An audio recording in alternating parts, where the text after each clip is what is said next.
Londo Barley on our Discord server asked a couple of things. He said, what's been the downside in moving on to a canal boat? A number of people have asked that. And are there followers who want you back on tropical sailing mode? Yes. Question of the moment, isn't it? It is. Well, I think judging by some of the feedback we got on our new logo, it seems as if some people still want us on a sailboat, which kind of brings us nicely to the theme of this podcast, which I suppose is all about letting go of the past and moving on to pastures new. Yes, living in the moment. But before we start talking about that and loads of other things, this is just to remind you, if you're watching us on YouTube, that we record this as a podcast.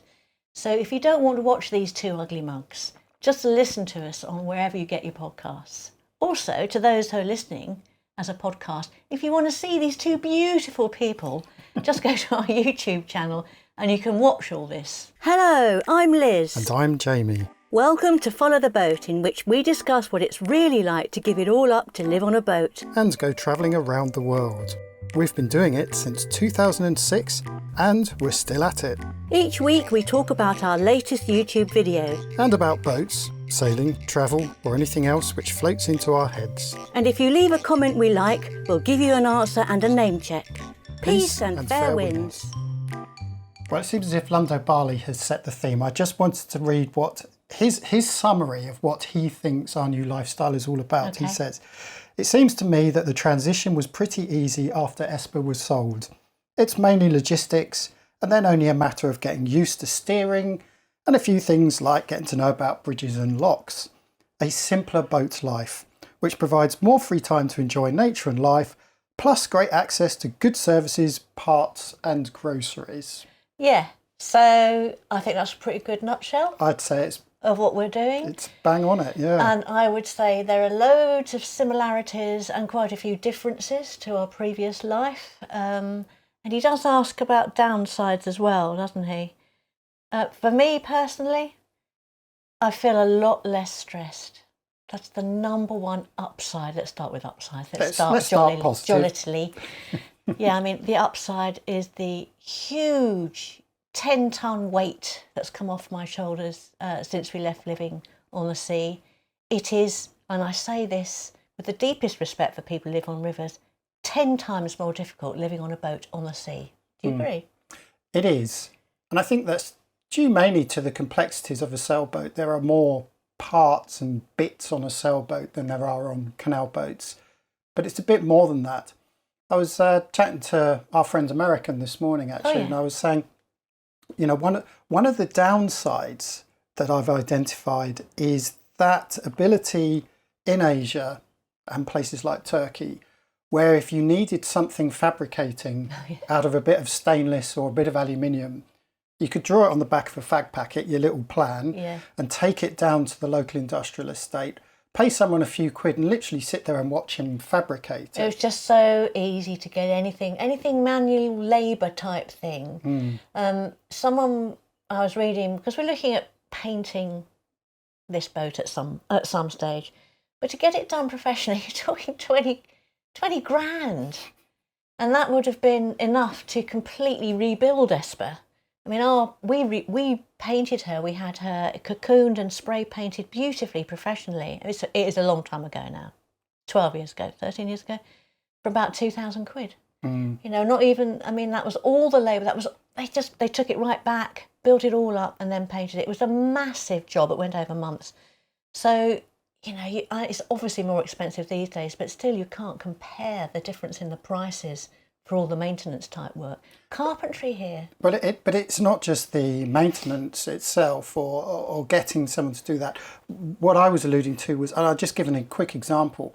So as you know, we're about to install some solar panels and we've been debating whether to install them flat or to install them mounted. You've been debating, I just don't really mind. You don't care, do you? So, of course, one of the things that you should in theory do with solar panels is to mount them at an angle. So I've been looking at mounts for solar panels for canal boats. And in my mind, the most popular mounts are goddamn ugly. I really don't like the look of them and I didn't want to install them on our boat. So it got me thinking, well, maybe I could get them fabricated, get them custom made and fabricated. one guy who we met here very kindly put me in touch with a fabricator based not too far away from here who deals in aluminium. And I emailed him with my rough idea, and he replied almost straight away, and he said, yep, turn around 2 days. Well, a week later, I hadn't heard from him. So I then sent him some more information, and he came back with a CAD drawing. It's like, oh, great, okay, so ball's rolling. When can we get it done? Oh, I'm a bit busy this week. I'll get it done next week. Next week, nothing. When Week was after, this? Nothing. This was 2 months ago. Yeah, there you go. Just it just never happens, and that's just one example of a few times when it's been quite difficult to get what would have been quite simple jobs to get done in Asia. But on the other hand, I'd say in Asia you can wait forever for people to never turn up as well. You know, it's not all rosy. I think the fact that you can just go to the industrial estate, and every town had them. They all had them because they're forever mending and rebuilding and repairing over there. There's not a lot of wastage. We talk very grandly about recycling over here, but it's just a way of life in those parts of the world. So they're used to mending and fabricating all the time. It's just constant, isn't it? It is. Whereas here it's a bit special to get something like that Well, done. someone pointed out that we've become a service industry in the UK. We have lost that, the artisan, the independent worker with his workshop in town that you could nip into and get stuff made quite easily. They've sort of become a bit bijou and special and expensive rather than just being a regular thing that you do. You know, it is a very different mindset here. So it does mean that getting things done is going to be a lot more expensive, or you're going to have to learn how to do a lot more things yourself, or we'll come up with compromises where we can. Well, the flip side of this is there is actually a timber merchants in town here, and I've been there twice now, and I'm actually going to completely contradict myself. Literally on the back of a fag packet, walked in and with some rough estimates and said, can you knock this up? And he didn't have quite the right size. He was able to plane it down for me so I could make this blah, blah, blah. Cost me £6. Yeah, there you go. And that was a solid piece of oak as well. Yeah. So swings and roundabouts, you know, there's some good, there's some bad. There is no doubt the biggest downside is money. It is more expensive in this country for a lot of things. The main thing I think that's impacted us, because we do a lot, we're quite self-sufficient anyway, so our outgoings aren't that much different to what they were before, except we are paying for a marina here, but it's a good price. The biggest thing is going out. So we used to eat really, actually also in Turkey, but pretty much ever since we had the sailing boat, we were going out to eat a lot. And once we hit India and beyond, you could have lunch for £1. It was cheaper to eat out than it is to go and shop for the same ingredients yourself. Yes, and it's the culture. So it wouldn't just be poor and middle class and wealthy people. It would be all of those people, all milling together along the street and just eating street food. And contrary to what you may think, street food, if you're eating proper street food in India, you won't get ill because everyone's eating it and it's fresh and it's cooked in front of you. I think the cost of food here is not that much more expensive. And actually, don't forget, of course, in Asia, especially, we were buying things like cheeses, which had to be imported. So we were paying a premium for that sort of thing. And friends of ours on boats who weren't veggies were having to buy meat, and that is more expensive over there. But so one thing that sprung to mind as you were saying how it is more expensive. Now that we're back in the UK, of course, one of the main reasons for coming back was to be closer to family and to friends. So I got very excited about this. It's like, great, we can nip off and see friends. Do you know how much it costs to either hire a car or get a return ticket on the train? I'd say the insurance of hiring a car is usually more than the hire, isn't it? It's ridiculous anyway. Yeah. Which is, that's a bit of a downside. Expensive to get around, And of course, now we have Marley, which does kind of tie us to the boat as well. So downside, main one for me is it's the money, really. You may be imagining, if you've known us on our sailing boat, going to all these fantastic exotic destinations, many of them so remote they'd never seen a boat before and all were uninhabited, that you may think that we're a little bit claustrophobic now. It's different. All I'd say is it's different, but it's not worse, because there are so many joys to be had on the canal. one of the things that we were asked frequently was, isn't it boring? Yeah. And I keep saying to people, you have to understand that when you're sailing across oceans, the most you're going to see is a couple of turns and maybe a few passing ships. Yes. At least here, as we look out right now at this table, we can see nature immediately on our doorstep. And that's something that even at anchor on the sailboat, you're still a distance away. So the dawn chorus is a great example. Wow, it just really bursts into your brain in the morning over here. And the greenery around you, I was going to say that's one of my upsides, definitely, because although on a boat on the water, you get very familiar with the sea. So you're always looking at the sea, and as a fisher person, I was always looking through the sea at what was under there. And we did a lot of snorkeling and diving and all that sort of thing. And that was our nature. That was absolutely fantastic. Also the birds. I mean, we saw some extraordinary birds, absolutely beautiful birds at sea as well, or just at anchor. But you're much closer to nature, as you say. So it is on your doorstep. Yeah. You mentioned fishing, by the way, and Nautic Hunt also on Discord says, how is Liz adjusting to not fishing? You got to say Nautic Hunt very carefully. Not fishing. Well, I don't know if you've followed our story for some time. I took up fishing because of our cat, Millie, who is a fishing fanatic, or rather a fish fanatic. A fish-eating fanatic. Anything to do with fish she loved. And because of her love of fish, I made myself learn how to fish properly. And we were catching meat-along, tuna and mackerel, Spanish mackerel, things like that, when we were going distances, which were fantastic. But then when we'd stop and do an anchor somewhere where there were lots of fish around, I'd drop a little line overboard, and we'd catch little bass and bream and things like that, and she'd eat them and we'd eat them. And it was really for her, and for me, fishing is Millie. And when I start thinking about fishing, I start thinking about her, and I get sad. So, I mean, I love fishing. I'm very interested in watching the fishermen along here, and I'm always looking at the fish. Well, we should say that there are many fishermen and women. Not so many women. Along these canals. Yeah, it's but big. If you're not familiar, though, in the UK, you're not allowed to keep the fish. You photograph it and you put it back in the water. You can't fish anywhere in this country without a licence. So you have to go and find your licence for that. And each area has different licences, so different parts of the river and different parts of the canal. There are certain times of the year where you can't fish at all. So earlier in the year, you couldn't fish in the river, which is why we saw so many along the canal. We're seeing fewer now because they're now allowed to fish in the river. It's really, really controlled over here, the fishing. Doesn't stop it being one of the biggest pastimes in this country. It is massive. In the world, I think. Yeah. Isn't it? Yeah. Isn't it the biggest pastime in the world?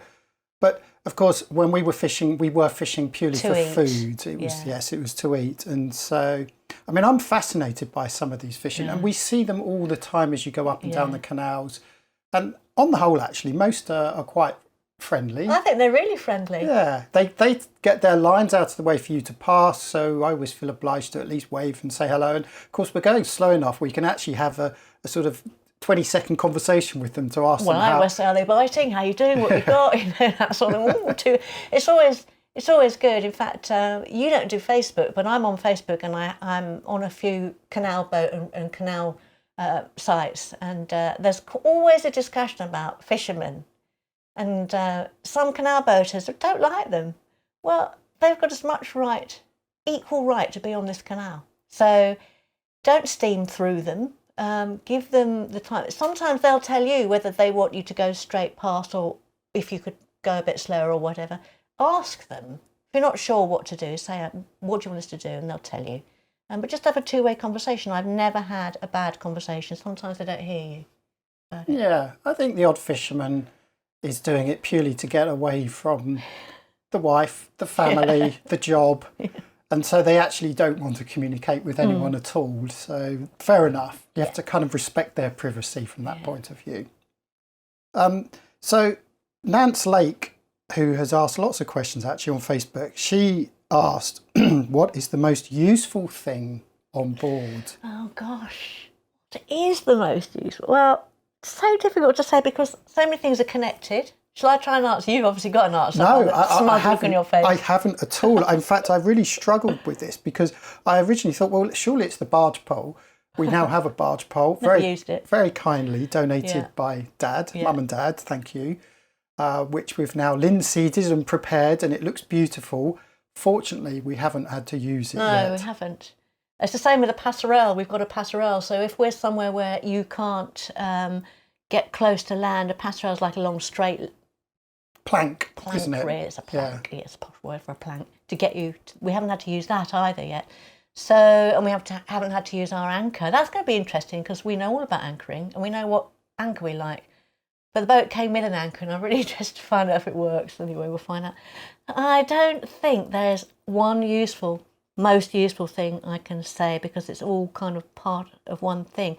The only thing I would say is that I'm really enjoying having a freezer, which we haven't had before. Yes. That is useful, don't you think? We never needed it on Esper because we were always buying vegetables from the local market, and so it was, our turnover of food was quite high. The great thing with the freezer here is it's things like storing extra loaves of bread and pints of milk and butter, that kind of thing. All the things we didn't really get over there. So to get fresh milk, you could, but it was quite difficult. And to get good bread in some places was impossible. Yeah.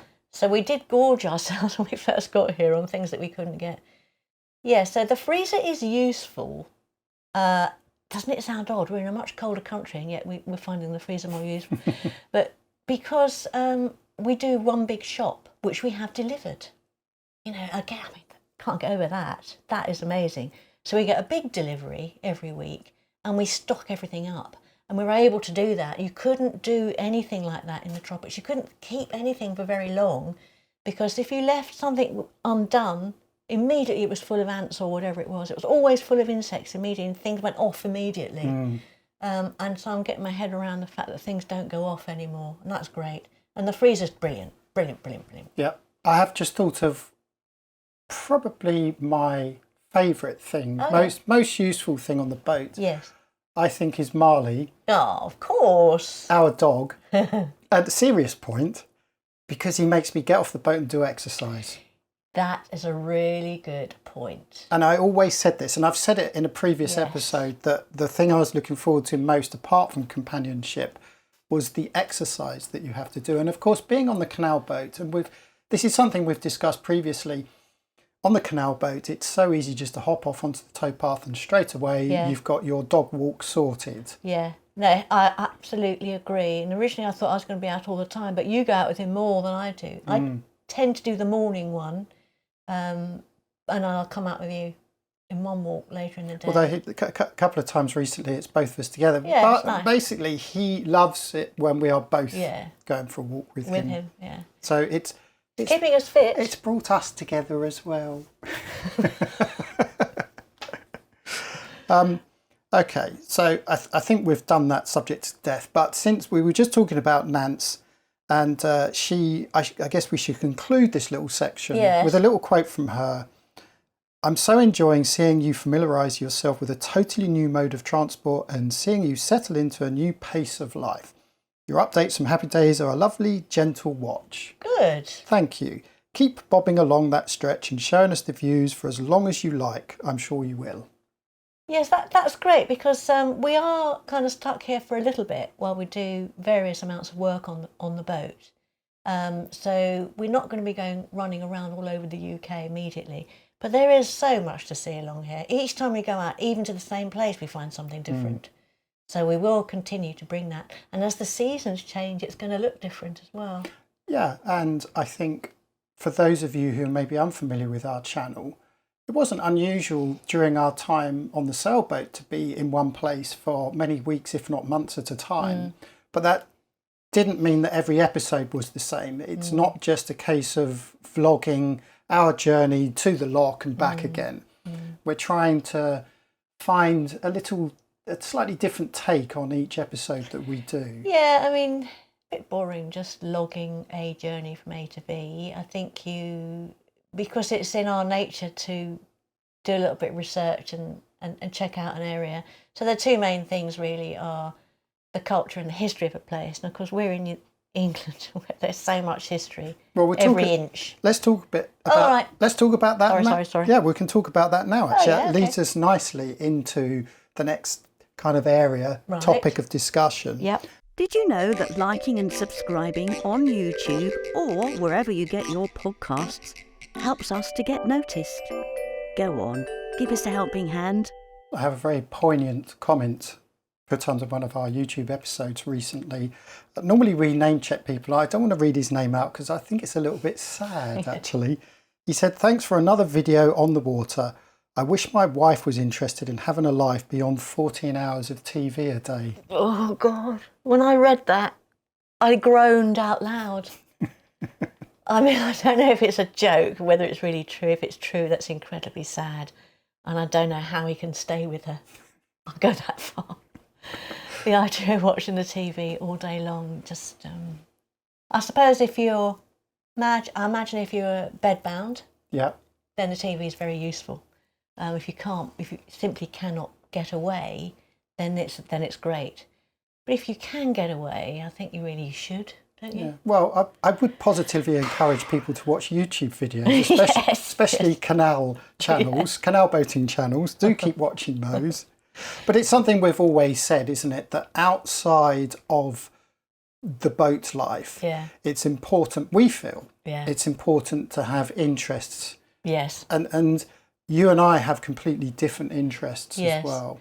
I mean, they do dovetail, but yeah, we have our own interests. It's great if you've got joint interests. To a certain extent, making the videos is, although it's very much your baby. It's interesting, this point. It came up because, if you don't already know, I'm writing a book on sailing, how to become a liveaboard sailor.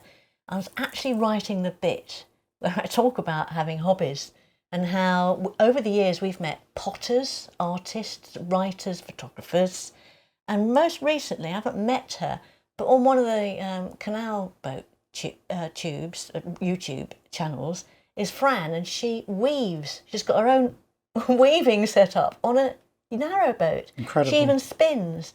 And I liked what she did so much. To be honest, I bought one of her scarves. So you can weave. I mean, there's so many things you can do on a boat. And yeah, hey, I'm writing a book. So there you go. That's keeping you off the streets, isn't it? Oh, yeah. Tell me about it. It really is. David Johnson on Discord says, "Are there any goals you've set since starting the canal boat life? More importantly, which it didn't occur to you until you started?" Well, difficult for me because I am not a believer in setting goals. It's not something I like to do. I live very much in the moment, and the only goals I might set are where we're going to go. So the one goal I've got at the moment in my life probably is to see if we can take our wide beam across the wash from north to south. And we've talked about that before. That's the only goal I've got. Yeah, and I think my goals I had before we came on the boat, on the canal boat. My main goal really is to get my ARPS accreditation with the Royal Photographic Society, which I should have got years ago, and have lots of things in mind. And we've said this before, there just isn't enough time in the day to do these things. So those goals are still there. I don't think there's any new goals that I can think of off the top of my head, apart from travel and those kind of goals. They just occur organically as we travel around. So our next goal is to do an episode on a park that's it's a nature reserve park area that's literally just down the road. We were going to do it this week, but the weather's been atrocious. So we have those kind of little goals, I suppose. They're not really sort of major goals, though, are they? I mean, as a goal, I think getting your next level RPS is a good goal. Of course, mine is to finish this book because that's a lot of work. I'd like to get that out of the way. It's not really a goal, it's just something I want to get done. But goals, I don't think you and I we live too much in the moment to have goals. I don't think we're very good at that sort of thing. I think that's very true, actually. Now, you mentioned historical sites, and Rita Keller on Facebook, who apparently owned 3 houseboats in Indiana, 2 of which sunk. Oh, blimey. Bless her. Who says that she does miss her life on the water, but she lives her life through us precariously. Peace to you both. Are you going to visit the historical site, she says? Well, we've done one already, of course, in Thorne, when we went to go and see the ancient church and Yes. the Mott and Bailey Yeah, Castle. that was fascinating. And learning all about the history of Thorne and the history of boat building in this area. So that's just Thorne here. There is incredible amounts of history all around us. So pretty much any time we go somewhere new or do a little bit of research, there are, all over this country, there are historical societies. We jokingly call them hysterical societies because his dad runs one in Saffron Walden. And these little groups that are made from local people are full of all kinds of information. So we always look up the historical society to just see what we should go and see. And I have to say, this is one of the surprises, is how some of the smallest towns and villages are steeped in history. Yes. And you do need to dig under the surface Yeah. to find some of that information. But literally every 50 metres, there's a story to be told. Yes, it's a massive part of my life. I did history, at school, took it to A-level, I loved it. And Did you? my dad... So did I. Did you? Yep, I failed it. Oh, did you? Oh, I scraped through. My dad was an archaeologist, so it's kind of in the blood, and we both love it, and we love also, when you say history, it's such a big subject, but cultural changes are always interesting as well. As you go through this tiny little country, each village and certainly each area has its own cultural differences. Our languages change. Well, language doesn't change, but our words, intonations, expressions all around the country change. Accents are bizarre. Yeah. So much to see and report on here. There is. Yeah. So we will definitely continue to Yeah. keep visiting the historical sites and continue to research it, because Yeah. it is something that we have always done. Yeah. Even on the sailboat, especially around places like Borneo. Yeah. Some of the history and the Second World War history in Borneo, Yes. for example, I had no clue about. Yeah. I knew nothing about it. It's not taught at school. There are so many things. I think there's more things you're not taught at school than you are. Yeah. And it's just a joy to learn these things. So. It is. And pretty much every village has an ancient pub and an ancient church, and those alone tell you stories. So yeah, certainly going to do that. The other major thing is the natural world, and that's affected your photography, hasn't it? It has. In fact, Jordan on Discord says, "Why did you borrow a lens for birds?" That was the lens that Petru very kindly sent me. He said, "Why did you borrow it for birds and then wound up doing bugs?" Lol. And says, "What about astrophotography?" Well, yes, good point, actually. I do like the macro photography. And in fact, actually, that's not the lens I've been using for macro. I've been using a tiny little macro lens for that. And it's just a slightly different technique. So it's a little bit of a challenge. I do still want to carry on with the street photography. And of course, in a very, very small town, that's quite difficult. You want to find the right light and the right time in the afternoon. And there is literally, one street in Thorne for that. So I think perhaps when I next go into Doncaster, I'll make a point of spending a bit longer there and making it a project. Yeah, I think you should. Astrophotography fascinates me. What is that? The stars. Oh, it is. The stars. Right, Yeah, okay. nighttime photography of the stars. I love nighttime photography and low light photography, but again, it's normally sort of street based. I love looking at astrophotography, but it's not something I've really explored. Well, it was difficult on a boat because we were always moving around and rocking, so you can only do it really from land. But now Correct. we're right next to land, you have got the opportunity to do it. Yeah, and I think it's something I will play with at some point. As for birds, I think you found that quite a challenge, haven't you? Seems to be specific So qualities to bird shooting. here's the problem with the bird photography, is that there are certain areas and places which are good for bird photography and other areas which aren't so good. The best place I've found for bird photography happened to be on a canal while we were moving. So I was steering the boat and didn't have the opportunity to stop the boat or to get you to take over and then grab the lens and Yeah, so on. you should get me to take over. But I think what we'd like to do is to go back to that place. It's on the New Junction Canal, about Okay, yeah. 2/3 of the way up. We saw lots of herons, a few birds of prey, all within the space of 5 minutes. There's the reservoirs up there, and there are a lot of water birds, which is great. But also lots of songbirds. we use the Merlin app to find out what we're hearing, and then we try and find them.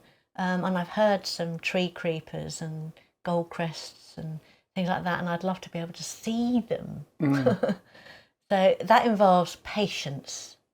I have to say that actually Petru's lens, which he sent me, which we discussed in a previous episode, has been good for videography. So I've been getting some great shots of, say, I don't know if you saw in the latest episode, the moorhen sitting on the ring. Oh yeah, that was lovely. You know, things like that. It's been really good for. But yes, I will continue to explore different styles of photography. My new thing is gardening. Yes. Now we've got a question about that. Go on.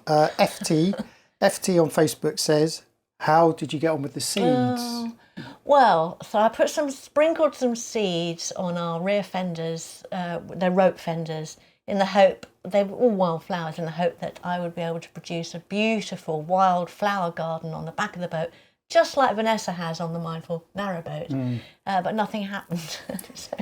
Nothing at all. So I put a comment on one of her videos and said this, and she laughed. In fact, we did meet her later.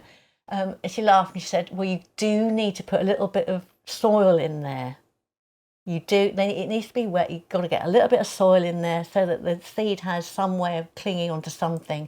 And I did it very early in the year, and I think they probably just got washed off immediately and frozen out. Don't know. I'm going to try it again. But in the meantime, I've got 2 tubs of wildflowers just starting to come up now. They were seeds, and I planted another one yesterday because I got a free one in the post. So that's all my wildflowers, desperate to get those. And the reason I want to do those is so that we get lots of bees and pollinators and insects, which would be just lovely to have all of this at the front of the boat, and opportunities for you to take photographies of macro. Absolutely. And then the other thing I've started, which I've never done before, is I've started growing tomatoes. Yep. I've got flowers all over the 3 plants, so that I'm told means I should get some tomatoes. Let's see, crossing everything.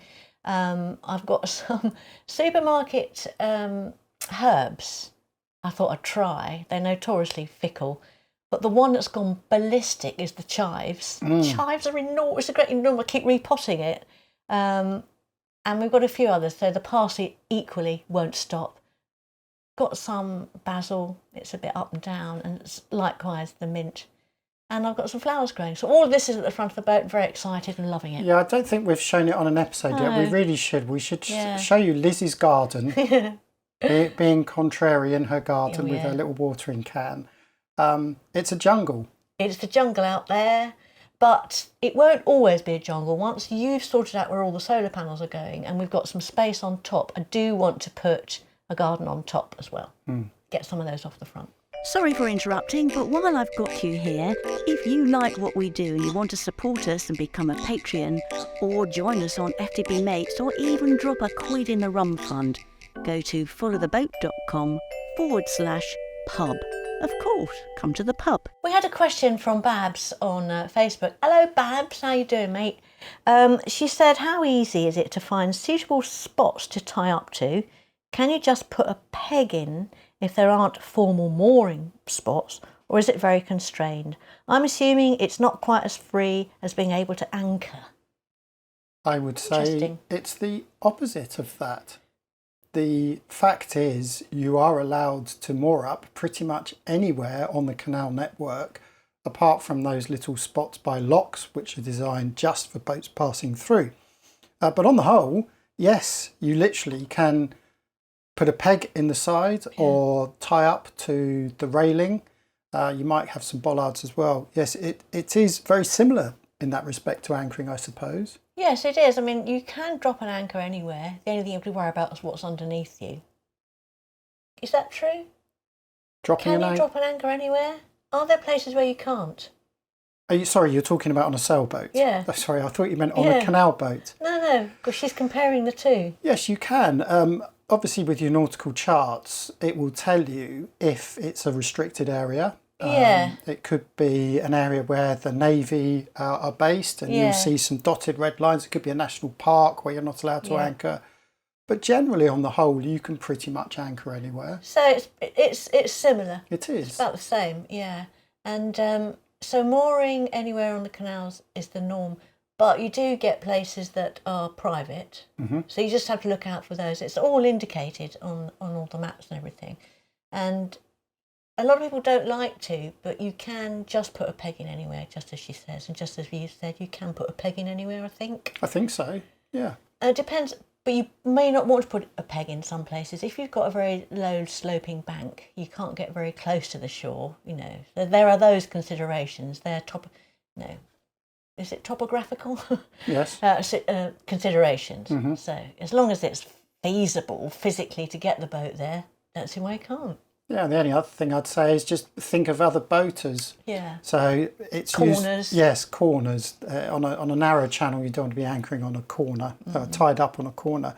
But yeah, I'd say it's very similar. Yeah. It's one of the joys of it, actually. They call it free mooring, something like that. Wild mooring. Yeah. Yes.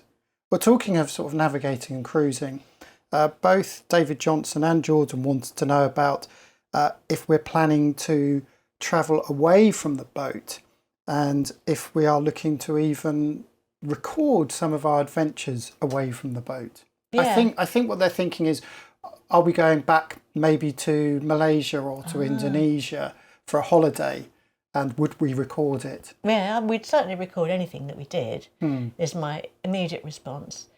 But in the short term, no, because we have Marley and we don't want to leave him. We need him to be completely secure and happy to be with us on the boat. And if we were to leave him and go off somewhere, it would unsettle all the things that we've settled with him. We have got one little trip planned for late in the summer with my family, and we're going to be taking Marley to Norfolk.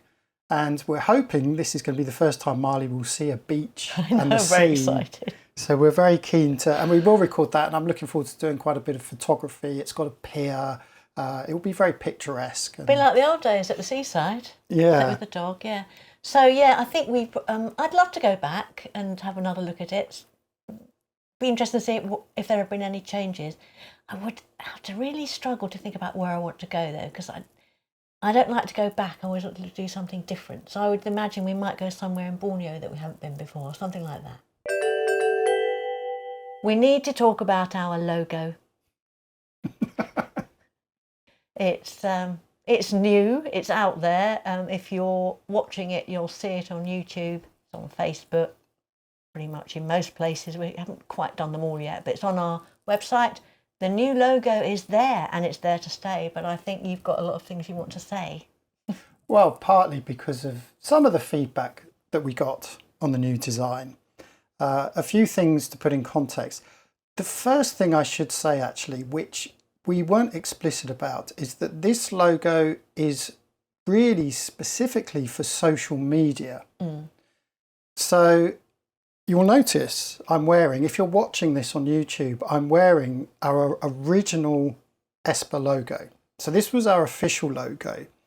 And then we took the two sails from this as just an element of that logo to use on social media. And that's what we're doing with the new logo. It's for social media. It's supposed to look striking, it's just easily identifiable, just 2 colours, max 3. Simple as that. I think the most important thing when it comes to a logo, obviously, is brand recognition. But thinking specifically about social media, it needs standout. It has to stand out and it has to be simple. If you imagine, if you're scrolling through, say, Instagram, and you see all the people commenting, have a look next time you do it. The logo is tiny, your little avatar, it's tiny. So something needs to stand out. And that's why we stuck with the orange and black, because it does have good standout. And we wanted something simple as well. So that was really important to me, was to make sure that we kept it simple. And it will be an opportunity to develop that into something a bit more like this Esper original logo as well. We had lots of ideas, and some people said, well, you know, shouldn't you have a flowing river to show movement? We tried that. We did try it. And we came up with some good ones. I like the bulrushes with the river. So yes, one idea we had was bulrushes, river, and maybe even a little dragonfly, something like that. There were 2 problems with that. The first is that it didn't relate to our sailing heritage, and I think we need to keep something in the logo that relates to our sailing heritage. But also, although it was a nice design, when you reduced it down to something that you'd see on a screen, it just looked busy. You couldn't see the bulrushes. You couldn't really distinguish what the dragonfly was. And when you reduced it down, it just looked like a smiley face. It does need to be simple and bold. Yeah.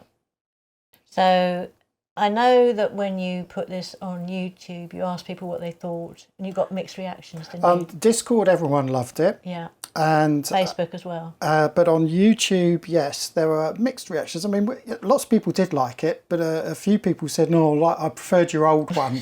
Well, of course, the old one is a set of sails, so we couldn't keep that.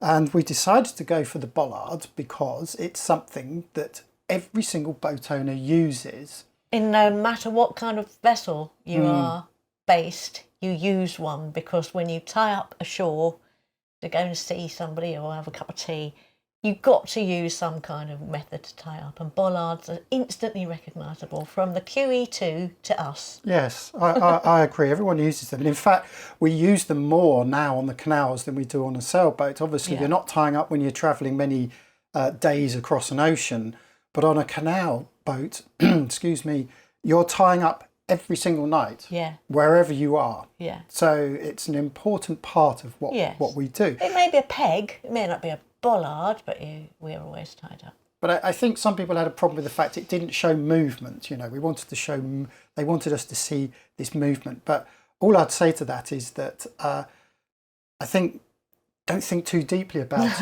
it. Now that you've seen it, when you next see it, you are going to know that is the Follow the Boat logo. That's all it's trying to achieve. Exactly. And I kind of know where people are coming from. Oh, it just looks static. That just means you're tied up. You're not going anywhere. Okay, that is one way of looking at it. But I look at it from the point of view of where I've always come from for the last 20 years, which is I always want to go somewhere. For me, the journey's all right, but it's about the destination. So when I get to the other end, I want to go and explore that area, you know. So I'm quite happy with the bollard there. It's not saying I'm stuck there. It's saying I'm moving. I'm casting off, and then I'm coming back, and then I'm casting off, and I'm going somewhere else. So it doesn't, to me, represent being static. I mean, some people said, well, why not use the hull of a boat? Well, but then, what boat do you use?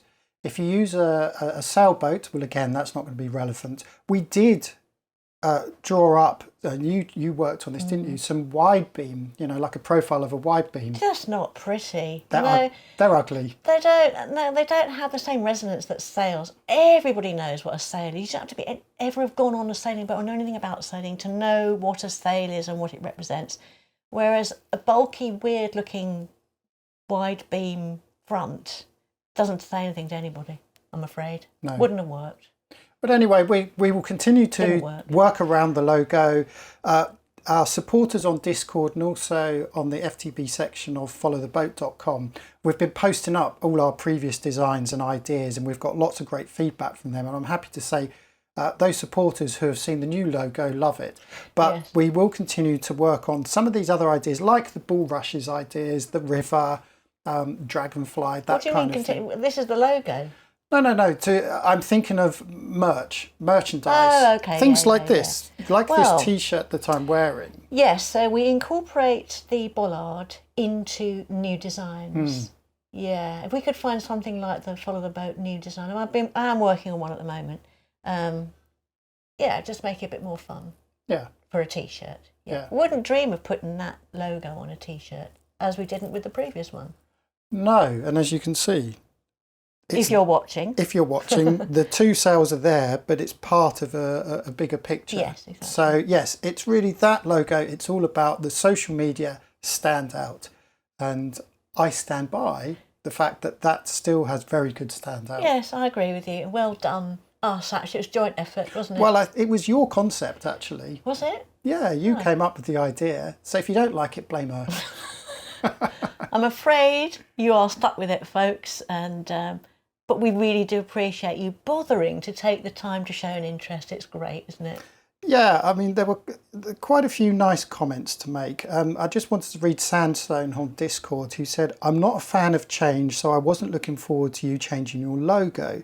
But I have to say it looks great. It's a perfect way to link your past with the present. And I think that is part of the problem, that people don't like change. You get so used to something that when you make this change, it's a little bit uncomfortable. But we couldn't carry on with a set of sails as a low No, we couldn't. So I've got to say, I'm naturally a person that doesn't like change, but for the last 20 years living on a boat, I've learned to love it and embrace it.